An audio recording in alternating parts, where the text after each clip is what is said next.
A hunter's map may look like nothing more than ink and hide, yet tonight it becomes the key to Fang Yuan's next step.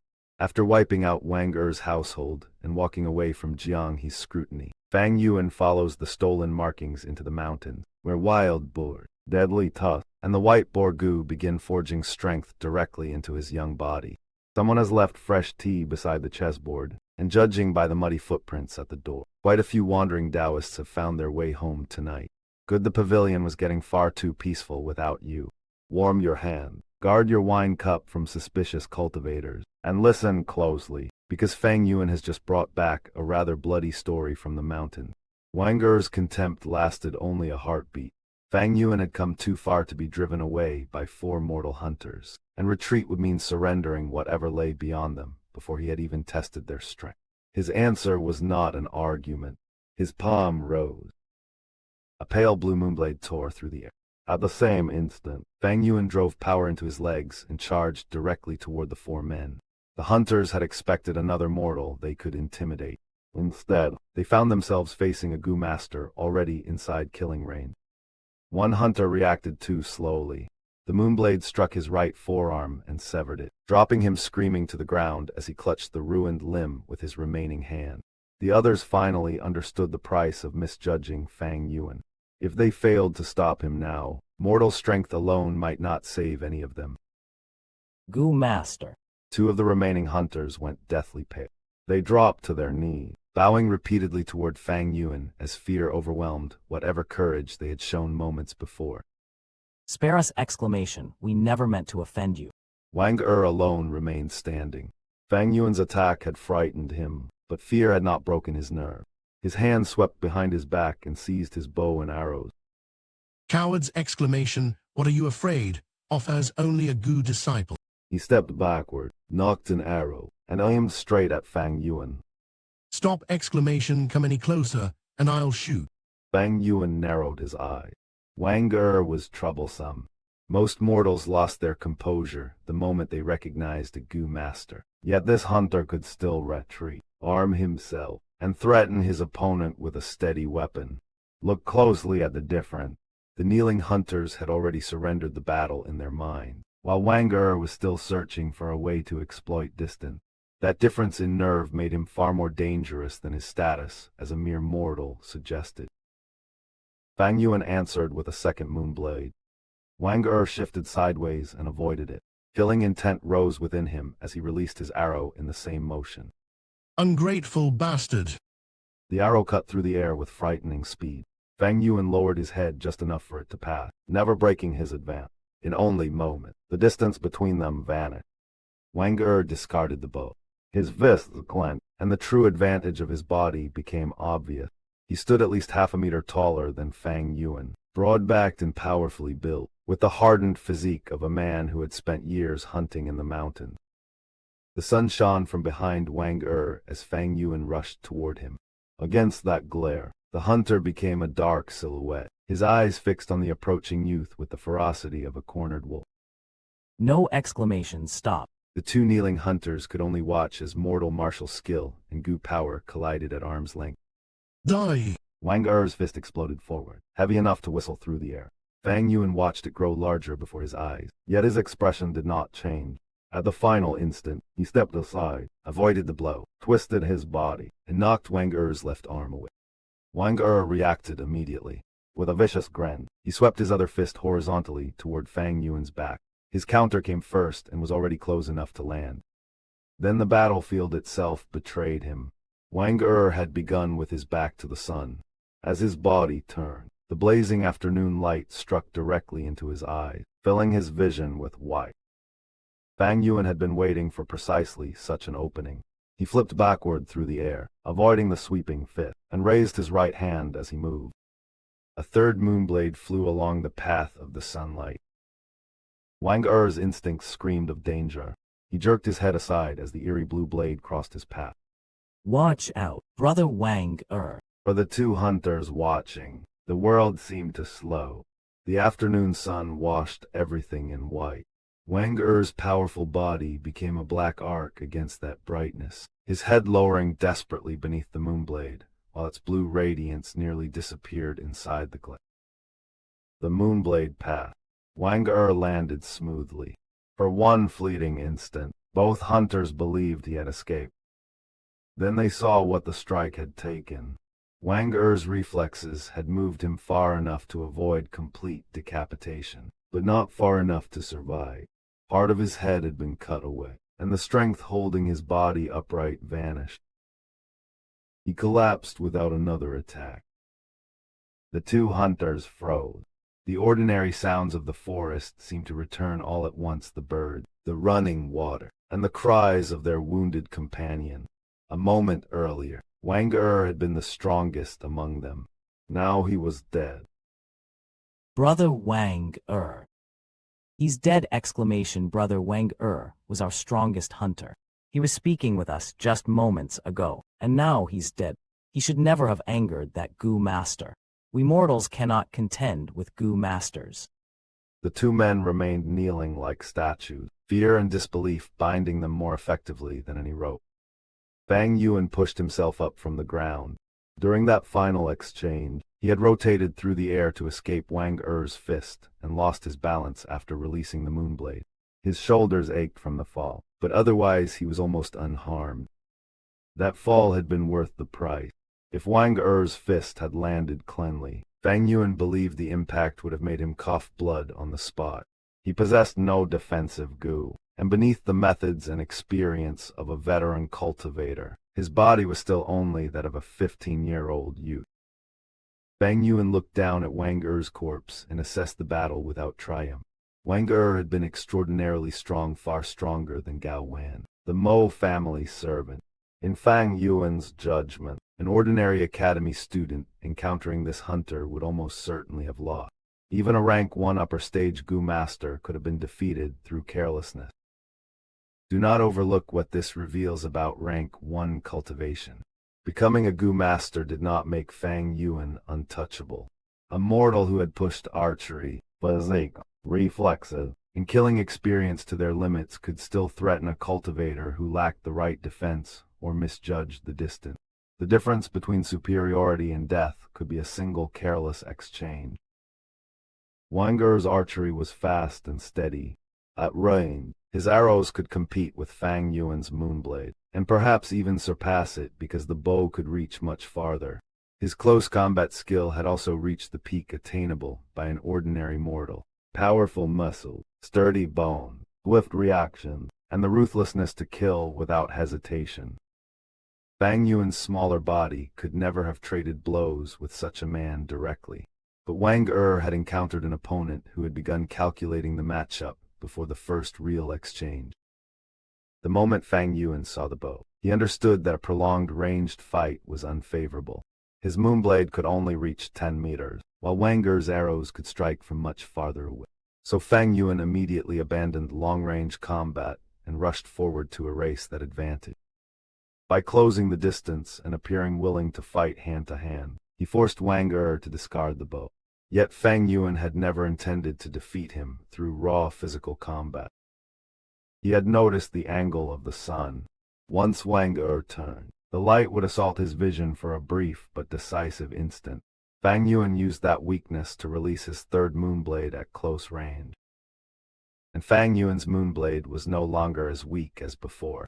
His cultivation had reached the middle stage, and after refinement through the liquor worm, the attack carried power comparable to that of an upper stage Gu master.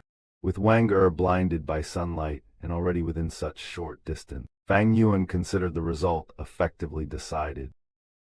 Remember the sequence. Fang Yuan did not overcome Wang Er by matching his strongest quality. He first denied the hunter's superior range, then tempted him into a form of combat where the surrounding sunlight could be turned into a weapon. One man possessed the stronger body. The other controlled the conditions under which that strength could be used. Even then, Wang Er's skill had nearly saved him. Fang Yuan had intended to take his head completely, yet at the final moment the hunter trusted his senses and reacted quickly enough to evade half the strike. The moonblade only caught part of his head. Fang Yuan gave the corpse one final look. In his heart, there was neither astonishment nor reverence for death. Life and death were part of nature's law, Every living thing struggled for the right to survive, yet every living thing could also be killed. Royalty, commoners, beast status could divide the living, but death erased those distinctions.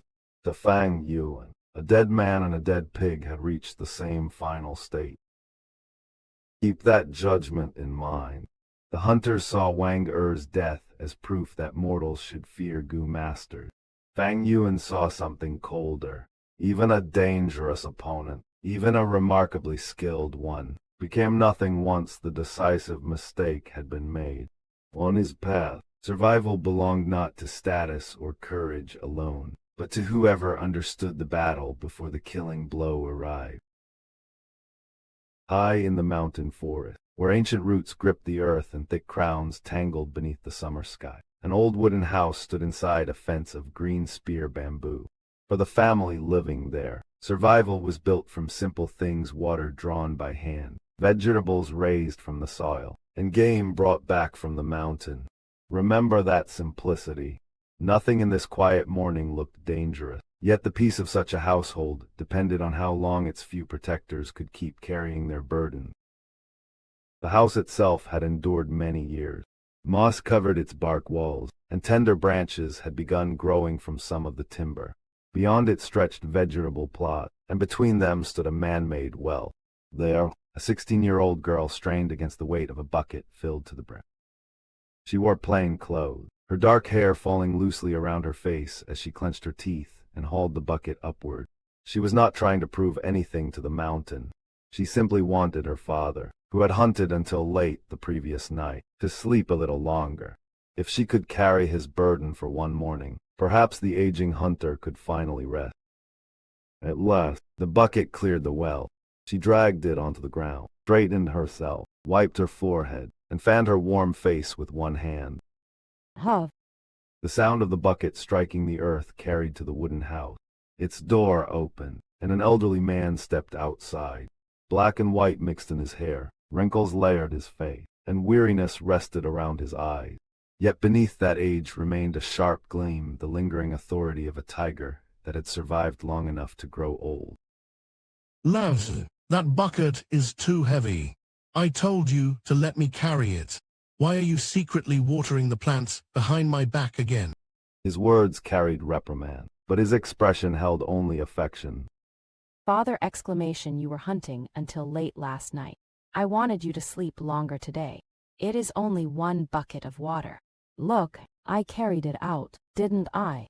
You always love acting tough. The old hunter stepped to the well, reached out, and lifted the heavy bucket with practiced ease. Come, love. We will water the plants together. Warm summer wind passed through the trees, carrying the scent of wild grass and flowers.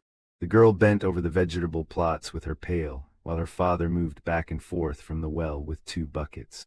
For a time, the small household seemed complete. Then age betrayed the old hunter before pride was willing to admit it. After only several trips, he stopped beside the well, wiped the sweat from his brow, and released a long sigh. Oh, I truly am getting old. Just a few buckets, and I am already exhausted. The girl looked back at him, smiling. Father, you finally admit it. You are already so old, yet you are always the one trying to act tough. How many times have I told you let second brother handle the hunting? At your age, you should stay home and enjoy your life. Old man Wang laughed and nodded. He knew his second son's ability well. With your second brother's ability, he can roam these mountains easily. His archery is even better than mine was when I was young. But I still cannot put my heart at ease. His nature is too wild. He thinks martial skill alone is enough to let him soar. Oh, young men always love dreaming too freely. Father. Look closely at the difference between them. The daughter wants her father to surrender his burdens because she sees the cost age is taking from him. Old man Wang wants his son to mature before he dares surrender those same burdens.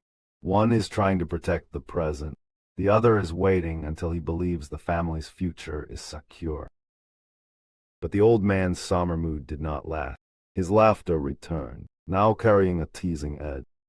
And there is still you. You are not little anymore. It is time to think about marriage. I have already found a good match. With your looks, finding a respectable family will not be difficult. The girl's face flushed immediately. Whatever answer she might have given disappeared beneath her embarrassment. Old man Wang raised his gaze toward the sky. His voice softened as he imagined the years he still hoped to see. Once your second brother suffers a few setbacks and reigns in that wild nature, I will retire and stop entering the mountains. Then I will find you a good family, watch you marry and have children, preferably a chubby little boy. Your father only wants the chance to look after his grandson. His smile faded at the edges as memories returned. A person's life is not easy. Hunters especially. How many ever reach a good ending? Me companions from those years are all gone. I am the only one left. Father, that is not true. How can you say you are alone? You still have us. Old man Wang started to laugh again and then stopped. A harsh crack came from the entrance. The small gate in the bamboo fence had been broken inward from outside. Through the broken entrance walked Fang Yuan. His expression was cold, his gaze unsettling, and a concentrated mass of moonlight rested upon his right hand. You are old man Wang. The old hunter needed only one glance at the moonlight to understand what kind of person had entered his home. Jog passed across his face. He dropped to his knees without hesitation. This old man pays his respects to Lord Gu Master. Fang Yuan did not waste words on courtesy. Old man Wang, your son dared to offend me. I have executed him. Bring his corpse forward. Two young hunters entered behind Fang Yuan, carrying Wang Er's body. The instant old man Wang saw his son, his entire body shook. Second brother. The girl rushed to Wang Er and clung to him, tears spilling down her face. The two young hunters watched her grief in helpless silence. They cared for her, yet neither could find words capable of easing what had just entered that court. Fang Yuan remained unmoved. He had not come merely to deliver a corpse. Old man Wang, I heard you are the finest hunter among these villages. Even at your age, you still return from the mountains with good results every time. Impressive. He paused only briefly before revealing what he truly wanted. Draw me a map of every trap in the nearby mountain region, along with everything you have learned about the territories of the wild beasts through your years of hunting. Draw it for me, and I will spare your family from your son's offense. Refuse, or lie to me, and you know what follows. The surrounding villages existed under Gu Yu village's control, and their inhabitants were farmer slaves beneath the authority of the Gu Yu clan. Under clan rule, Wang Er's offense against a Gu master could implicate his entire family. Do not overlook the imbalance here. Old man Wang possesses decades of knowledge about the mountain, but Fang Yuan possesses something more decisive in this courtyard Gu master status and the clan authority standing behind it. One side has information Fang Yuan wants. The other holds the power to make refusal cost an entire family. Old man Wang trembled so badly that he nearly collapsed. Before he could answer, grief broke through his daughter in the form of fury. Murderer! You killed my brother! You treat human lives like livestock, and you still dare to come before us. He will avenge him. She charged toward Fang Yuan, driven by grief rather than strength. She made it only halfway. Old man Wang intercepted her. His hand struck across her face, knocking her down before she could reach the Gu master. Disgraceful wretch! Your second brother is already dead. Do you want to die as well? Do you want your old father to spend the rest of his life completely alone? The old man's voice broke beneath the words. His body trembled violently, and tears poured from his eyes. Father. The blow brought her back from blind rage. Her tears only fell harder now, carrying grief, resentment, helplessness, and the terrible understanding that hatred alone could not protect what remained of her family. Put yourself in old man Wang's position. Defending his dead son's honor could satisfy grief for a single moment, but resisting a Gu master might destroy the daughter still kneeling beside him. Submission humiliates him. Defiance could leave him with nothing. In that cruel calculation, the old hunter chooses the living over the dead. Old man Wang turned away from his daughter and faced Fang Yuan. Then he lowered himself fully, pressing his forehead against the earth at Fang Yuan's feet. Lord Gu Master, my son offended you and deserved death. I will draw the map for you now. I beg you, show magnanimity and spare the rest of us. Fang Yuan's expression eased slightly, but the authority in his posture did not. Be at ease. Draw it honestly, and I will spare you. But do not think of deceiving me. If I discover anything suspicious, your lives will be forfeited. Old man Wang kowtowed again and again. I understand. This old man understands. Lord Gu Master, please allow me to retrieve my brush and paper. Fang Yuan raised a hand, stopping him. No need. His gaze shifted toward the two young hunters he had forced to accompany him. Go inside. Find paper and a brush, then bring them out. Yes, Lord Gu Master. Neither hunter dared resist. Lord, the paper and brush are on the square table in the kitchen. A faint light flashed through Fang Yuan's eyes, but he said nothing. The two hunters entered the house and soon returned with the writing material. In the southern territory, ordinary paper was made from bamboo. Its surface was rough, tough, and layered with a faint green hue. The quality was poor compared with finer writing paper, but it endured the region's heavy moisture far better. Rice paper could be ruined within a week under such conditions. Still kneeling on the ground, old man Wang took up the brush. Black lines began spreading across the bamboo sheet's curves, marks, dots, routes, shrubs, and the remembered territories of beasts gathered through years of walking the mountain as a hunter. One sheet became several. Several became more than 10. What old man Wang had accumulated through countless journeys into dangerous terrain was slowly transferred onto paper for the Gu master standing over him. When the map was finished, the old hunter handed every bamboo sheet to Fang Yuan. Fang Yuan examined them carefully. Then, instead of simply accepting the old man's work, he divided the sheets into 2 portions and handed them to the young hunters. Keep one detail in mind. Fang Yuan is not relying on fear alone. By making 2 other hunters inspect the map, he turns their knowledge into a second layer of verification. Old man Wang may possess the most experience, but any deliberate falsehood now risks being exposed by men who know the same mountain. The threat has become a test. Check them. See whether there are any incorrect areas. For every mistake you find, I will give you 1 primeval stone.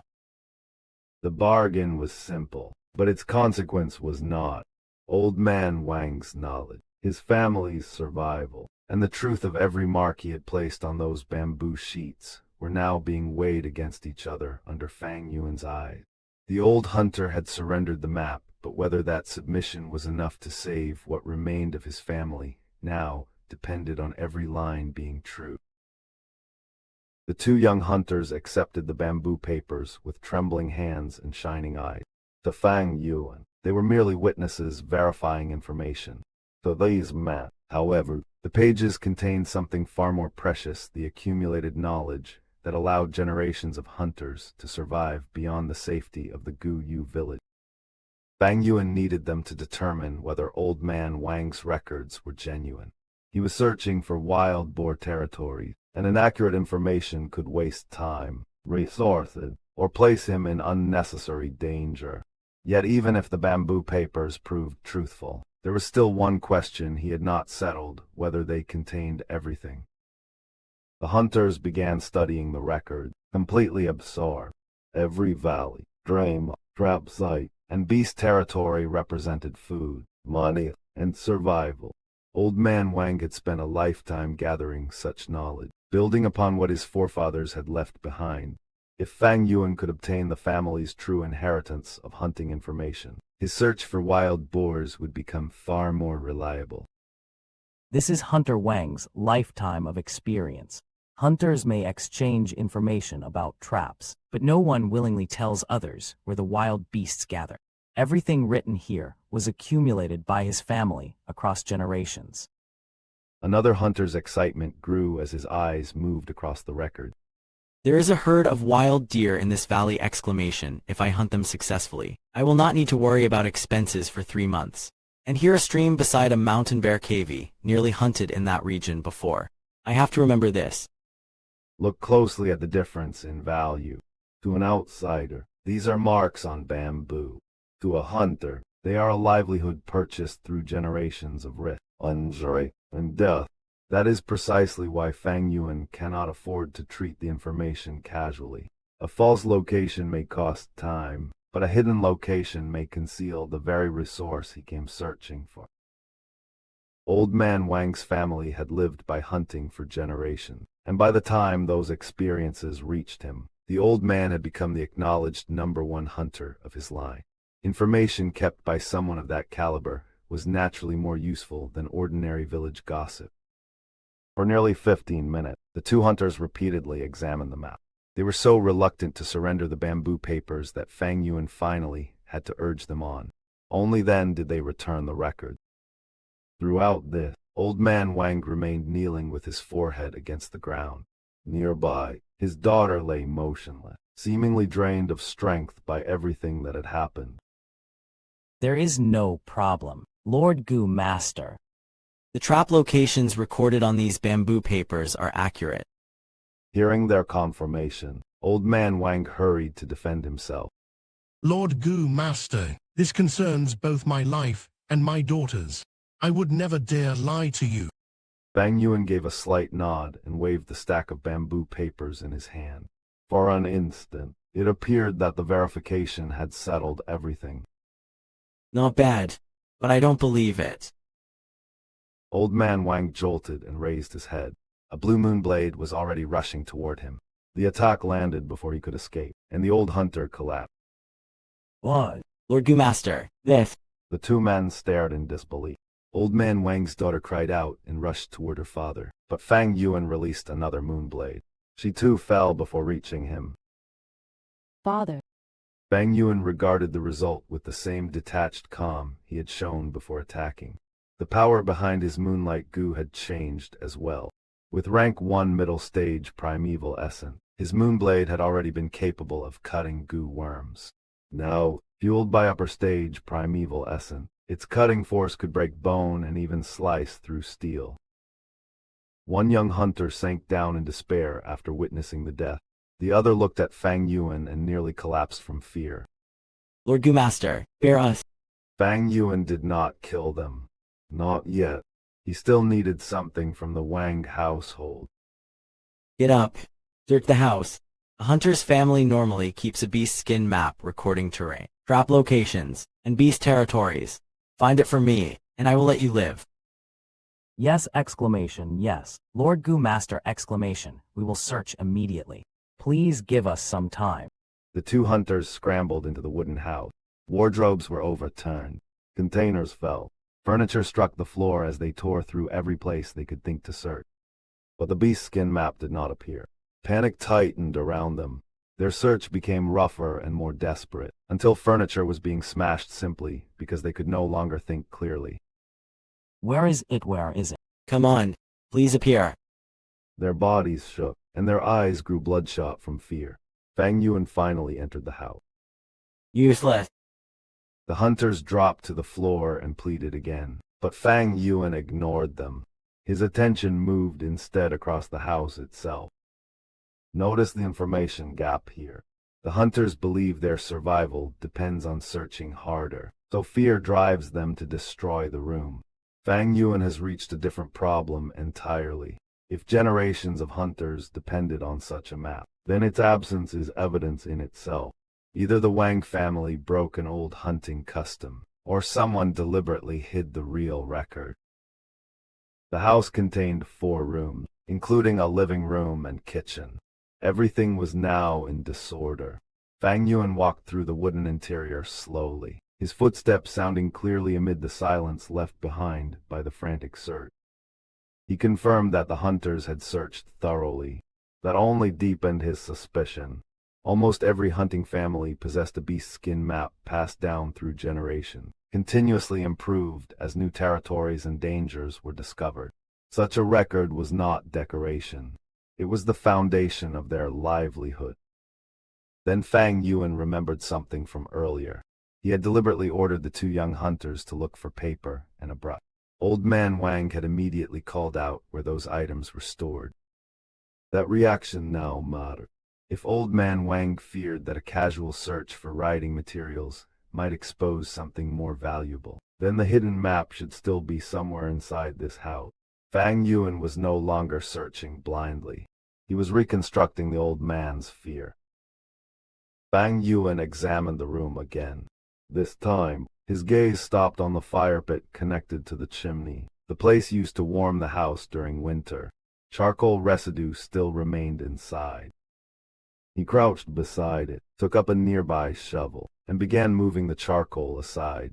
Most pieces still retained the shape of wood. They were light, brittle, and easily broken. Then one piece felt wrong. It was much heavier than the rest and unusually hard.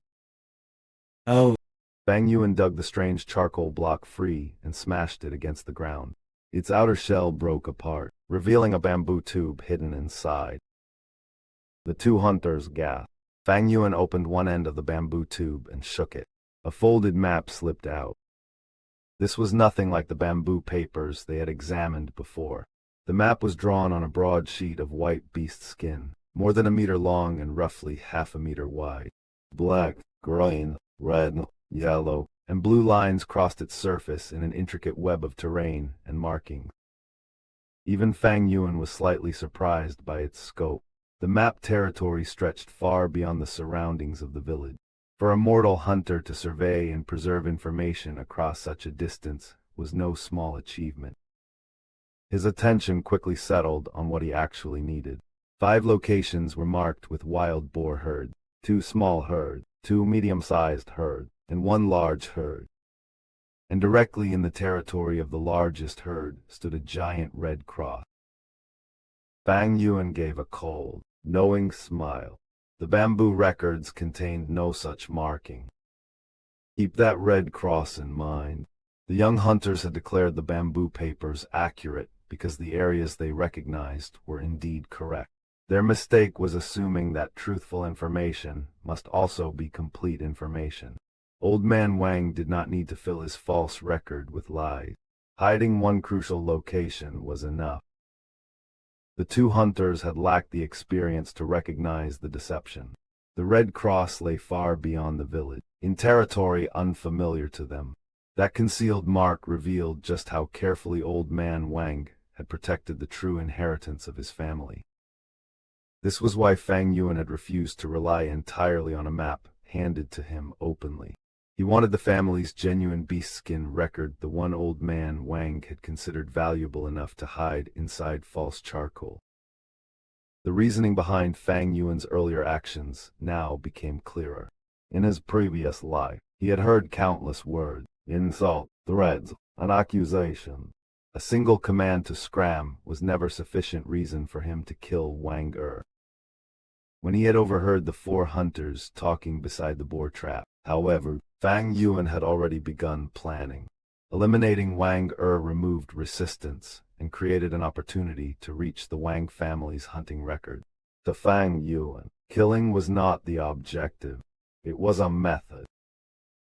Consider the price attached to that logic. Fang Yuan is not acting from rage, and that makes his decision colder rather than less severe. If violence solves a problem efficiently, he sees no moral principle that automatically forbids its use. The immediate gain is clear, dependable map and reduced opposition, but the choice also shows exactly what kind of path he is willing to walk for resources. By that same reasoning, Old Man Wang could not safely be left alive. Even if the old hunter appeared capable of enduring his son's death, Fang Yuan had no intention of trusting such restraint. In his eye, leaving a surviving enemy behind meant leaving open the possibility of future retaliation. It was the old principle of cutting weeds down to the roots, so they could not rise again with the spring wind. And as for the question of innocence, Fang Yuan rejected the premise itself. In his view, every life existing within the world was already entangled with other lives through cause, consequence, survival, and karma. Humans slaughtered pigs for food, yet the pig had committed no crime against them. Large fish consumed smaller fish. Smaller fish devoured shrimp. Nature did not ask which creature deserved to survive before allowing one to consume another. Do not overlook what the hidden map has revealed beyond the location of a boar herd. Fang Yuan has gained the information he wanted, but the more important revelation is his own standard for action. Anyone may live, anyone may die, and he refuses to let the idea of innocence stand between him and what he has decided is necessary.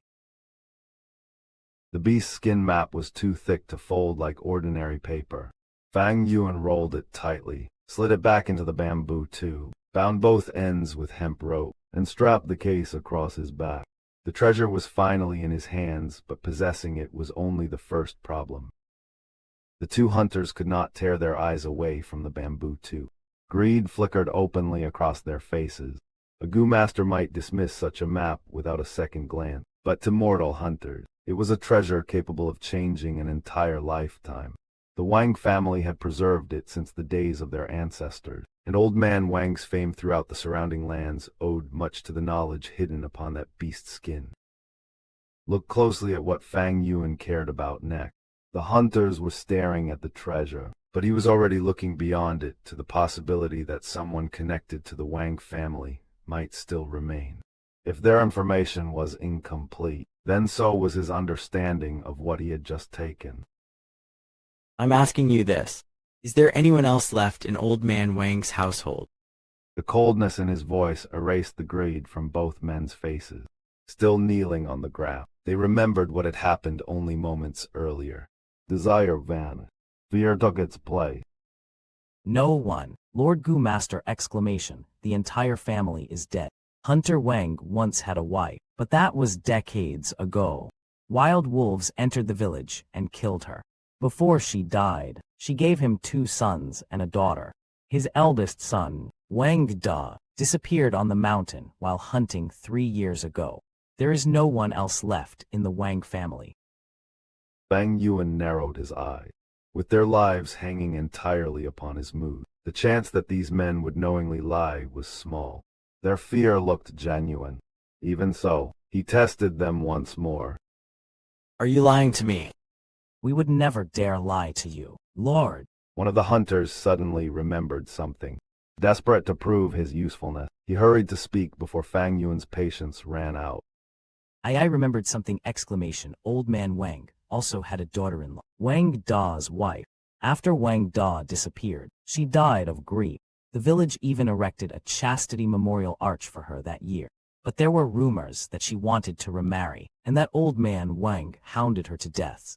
By killing him, Lord, you've rid the people of an evil man and brought peace to everyone. That's right exclamation. We've disliked that old Wang for a long time. He was only better at hunting than the rest of us, yet he acted as though that made him superior. He even moved away from the village to live out here alone. When younger hunters asked him to teach us his experience, he drove us away and forbade us from coming near his wooden house again. Fang Yuan listened without interruption, giving only the occasional nod. The 2 men had quickly transformed fear into flattery, tearing down the dead in the hope of protecting the living. Yet their words did not carry the resentment Fang Yuan would have expected if Old Man Wang had truly wronged them so deeply. He formed another conclusion instead. Their supposed requests for hunting instruction were probably only excuses. Most likely, they had been drawn here by the beauty of the Wang family's daughter, only to be discovered and harshly disciplined by Old Man Wang. Notice the information gap. The hunters believed that condemning Old Man Wang would make Fang Yuan feel justified, but Fang Yuan had no need for moral permission. They were trying to bargain with virtue. He was judging only whether their words were useful and whether they were telling the truth. Enough about rooting out evil and bringing peace to the people. I killed them for this beast skin map, nothing more. Still, the two of you have behaved satisfactorily. You may leave. His tone softened, but behind his back, his right hand quietly glowed with a dim, gloomy moonlight. The hunters saw none of it. The moment they heard that they could live, surprise and joy overwhelmed them. Thank you for your mercy, Lord. Lord, we will remember your generosity for the rest of our lives. They kowtowed repeatedly, tears and mucus running down their faces as their foreheads struck the ground with dull thud.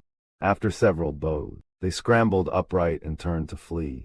Fang Yuan was younger than either of them, yet what they had witnessed had made age meaningless.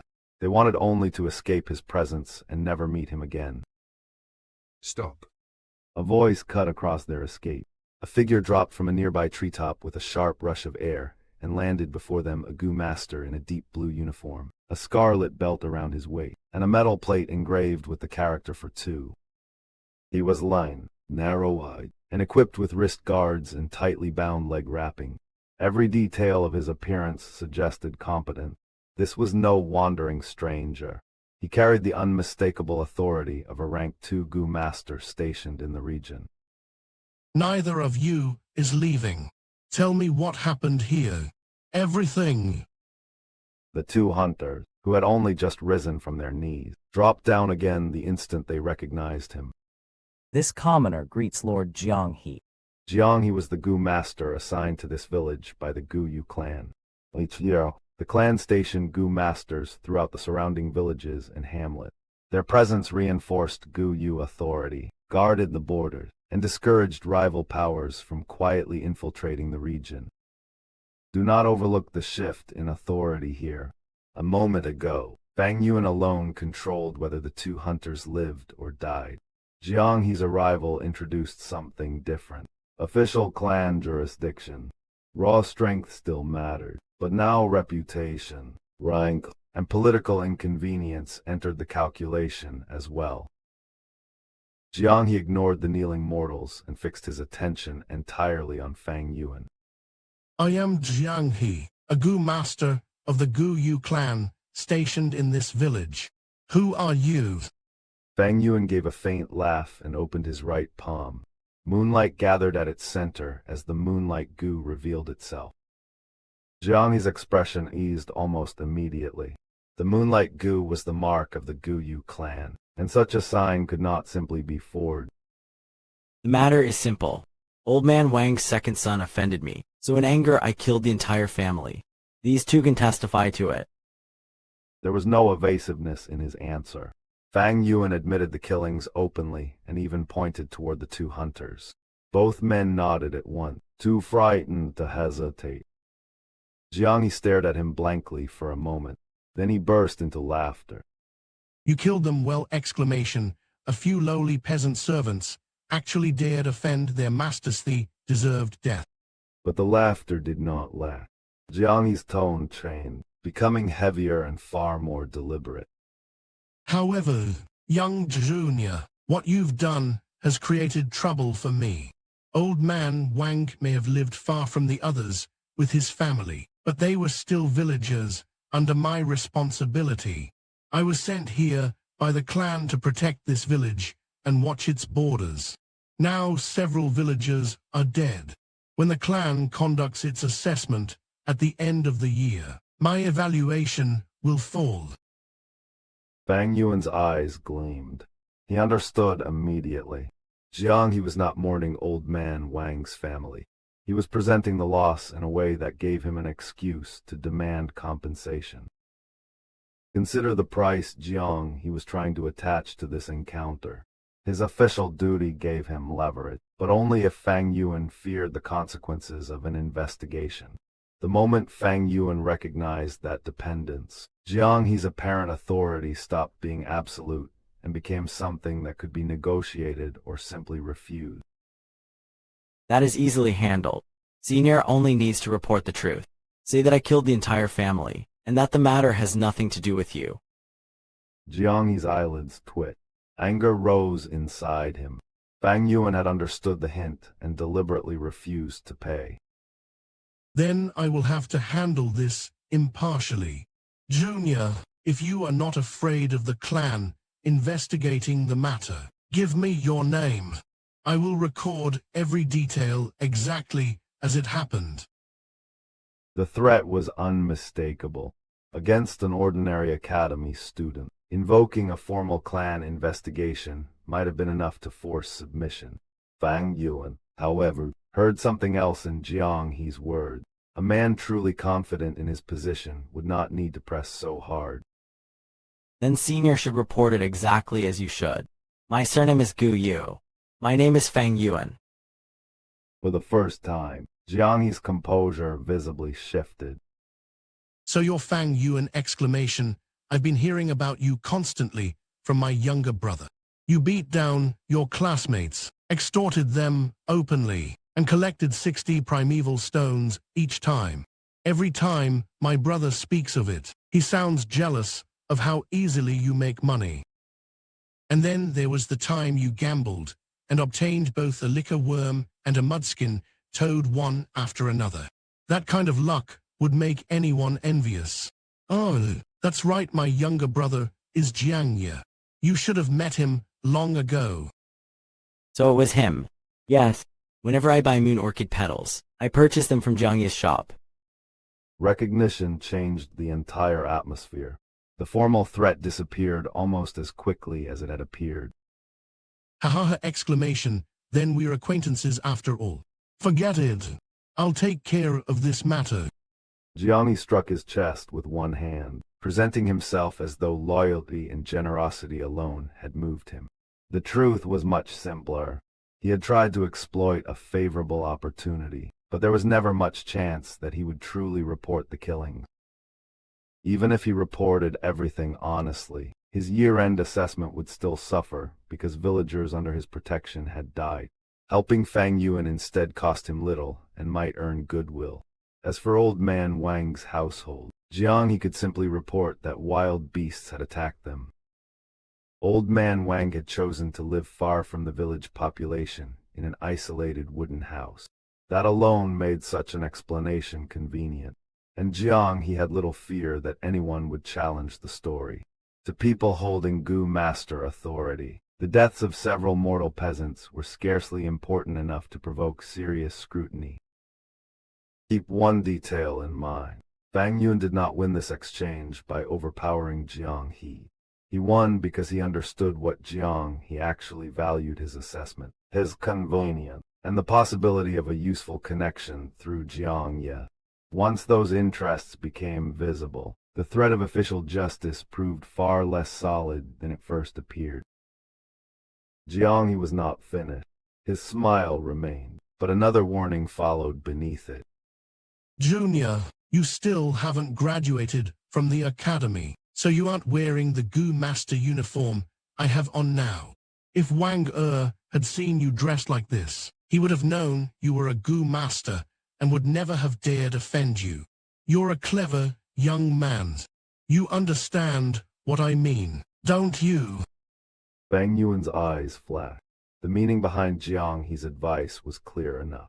He was telling Fang Yuan not to wander out from the academy without reason, and more importantly, not to return to Jiang He's jurisdiction, causing trouble and killing villagers again. Then I thank senior for the advice. Fang Yuan cupped his fists in farewell and left without further argument, the bamboo tube and its beast skin map still secured across his back. The Wang family's heirloom was his. The witnesses had survived, and even the Gu master responsible for the village had chosen convenience over confrontation. What looked like an encounter with clan authority had ended as something else entirely. A quiet demonstration of how quickly rules could bend when everyone involved understood the price of enforcing them. Fang Yuan moved through the darkness toward a wild mountain boar with no defensive Gu to protect him. His purpose was simple but dangerous: kill the beast, fade the White Boar Gu, and turn its strength into his own. One mistake against those tusks, however, could leave his stomach torn open before cultivation could save him. The moon hung overhead like a silver plate, washing the summer forest in cold light.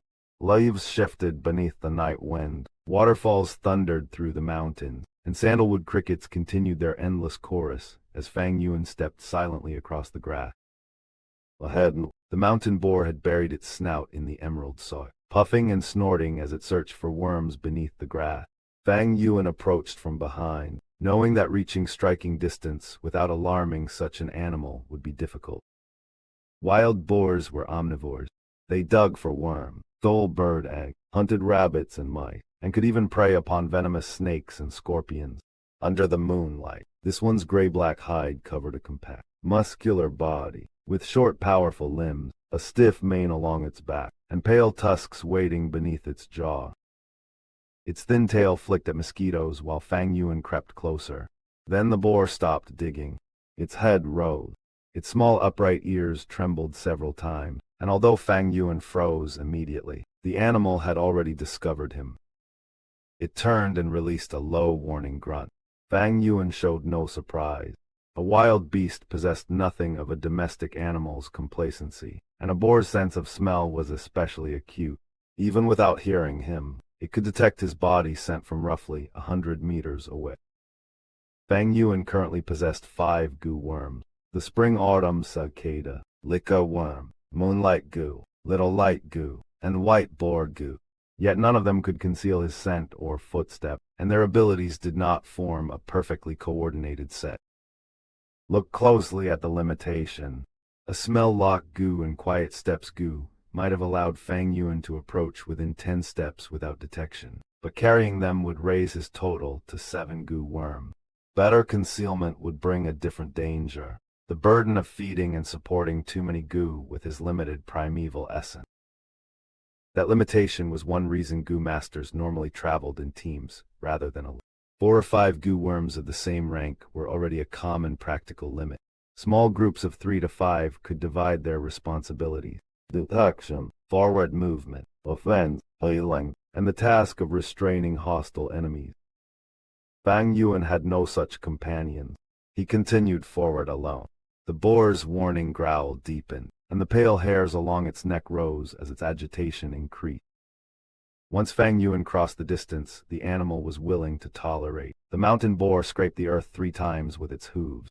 Then its muscular limbs spread, its head dropped, and it launched itself directly at him. Its lower jaw curved upward into 2 gleaming white tusks. Fang Yuan possessed no defensive gu.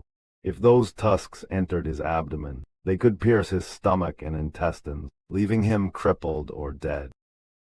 Without panic, Fang Yuan activated the moonlight gu within his right palm. Primeval essence poured into it. An eerie blue radiance gathered there, blending with the cold moonlight falling from the sky. As the boar charged, Fang Yuan swept his right palm through the air. A moonblade tore forward with a sharp hiss and struck the animal across the face, scattering blood. Pain only drove the beast into greater fury. Its charge accelerated, and within moments it was only several steps away.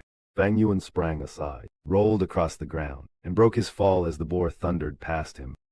A heavy crash sounded behind him. The boar had struck a young tree scarcely thicker than a man's arm. The trunk split open under the impact and broke apart.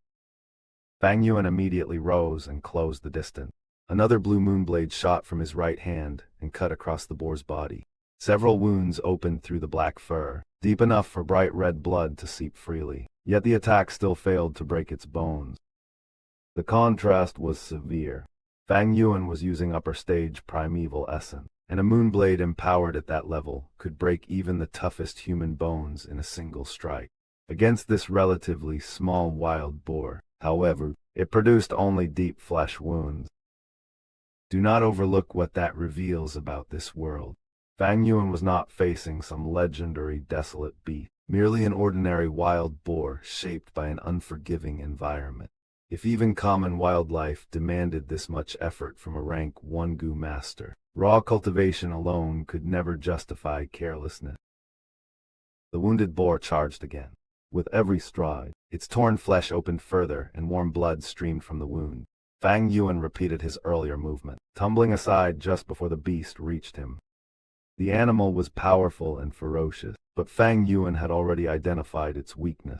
Once a boar committed itself to a high-speed charge, it could not easily change direction. Its attacks came quickly, yet they followed almost straight lines. For an attentive Gu master, that weakness made the pattern exploitable. Again and again the boar rushed forward. Again and again Fang Yuan avoided the direct line of attack and sent moonblades into its body. Old wounds were cut open by new ones. The angrier the beast became, the more violently it charged, and the more blood it lost. After several exchanges, its movements finally began to slow, and weakness entered its growls. Consider the tactical difference. Fang Yuan was not trying to overpower the boar's strength with his own. He was turning its aggression against it, forcing repeated straight-line charges, while allowing blood loss to steadily reduce the advantage its body gave it. Only then did Fang Yuan bring out another piece of his arsenal. He activated the little light Gu together with the moonlight Gu, and sent dark green primeval essence into both. The refined moonlight Gu already resided within his right palm as a blue crescent-shaped mark. The little light Gu occupied the same palm as a 5-pointed star. Now the crescent glowed with eerie blue light, while the star released a milky white radiance. The two lights fused. The concentrated moonlight immediately expanded to twice its former size. With one sweep of Fang Yuan's hand, a far larger moonblade flew through the darkness. Ordinarily, the moonlight Gu produced a moonblade only about the size of a palm. Reinforced by the little light Gu, both its size and effective attack range doubled. The enlarged moonblade struck the boar across the neck and carved through its black-gray hide. It emerged from the opposite side, continued another 3 or 4 meters, and only then dissolved into the night air. For a heartbeat, the boar remained standing. Then blood surged from the wound, and the animal collapsed. Half its head had been severed, connected to the body by only a remaining strip of flesh. The heavy scent of blood immediately filled Fang Yuan's nose. He did not allow himself the luxury of admiring the kill. He pointed toward the carcass, and the White Boar Gu within his aperture transformed into milky white light before entering the dead animal. Fang Yuan remained where he was, alert to every movement in the surrounding darkness. According to the beast skin map, this region was relatively safe, but nature never obeyed maps perfectly. The scent of fresh blood could still attract another beast. Remember the contrast here. Killing the boar had solved Fang Yuan's immediate problem, yet the corpse itself could create another one. In the wilderness, victory did not end danger. Sometimes it merely changed what kind of danger came looking for you. After some time, the White Boar Gu emerged unharmed. The carcass had visibly shrunk, leaving mostly the black-gray hide and the intestines beneath it. Nearly all of the meat had been consumed. What made the sight strange was the Gu itself. It had swallowed pork amounting to nearly 1,000 times its own size, yet its body had not grown at all. Not even a trace of blood stained its milky white worm-like form. Fang Yuan decided that after this feeding, he would return to hunt another boar in 5 days. Before leaving, however, he drew his knife and removed the animal's 2 tusks. A wild boar normally offered 3 useful resources: meat, hide, and teeth. The White Boar Gu had already consumed almost all the meat, while Fang Yuan's moonblades had torn so many holes through the hide that taking it would be pointless. Only the tusks retained practical value. Certain Gu worms could eat teeth as food, while teeth could also serve as material for the advancement of some Gu worm. Fang Yuan carried the pair away and hid them inside the secret cave among the rock cracks before returning to the hostel. He did not sleep. Once back in his room, Fang Yuan sat upon the bed and immediately began cultivating. Inside his aperture, the primeval sea rose and fell like restless waves. Fang Yuan was a middle-stage Gu master, but the liquor worm allowed him to refine his primeval essence to the upper stage. Other Gu masters of his age at the middle stage possessed pale green primeval essence. Fang Yuan's had already become dark green. Yet the hunt had exposed the cost of actual combat. After killing a single boar, only 23% of his primeval essence remained. Despite wielding upper stage primeval essence, he had spent roughly 20% merely to bring down an ordinary wild beast. Keep that number in mind.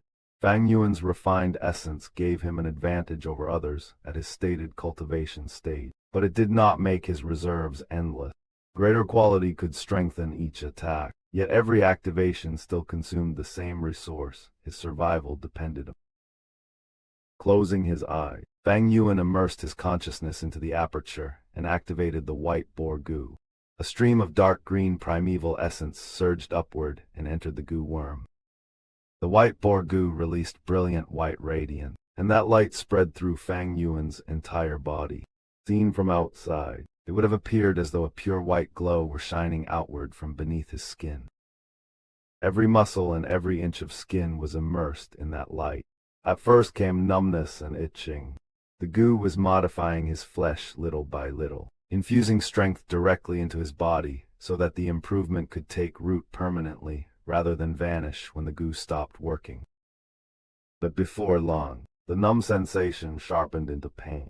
It resembled an electric current passing through the flesh, then grew into something harsher, as though countless razor edges were cutting across him.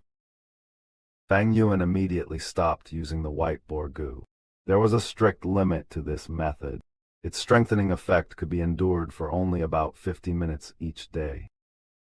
Notice the price hidden inside this seemingly ideal improvement. The White Boar Gu could grant strength that became permanently rooted in Fang Yuan's body, but progress could not be forced without consequence. Exceeding the daily limit meant increasingly severe pain, so impatience would threaten the very body he was trying to strengthen. If he continued activating it after reaching that limit, the pain would only intensify. Push far enough, and a person could even die from the agony itself. Fang Yuan had gained another path toward greater physical strength, but that path demanded restraint as surely as the hunt had demanded calculation.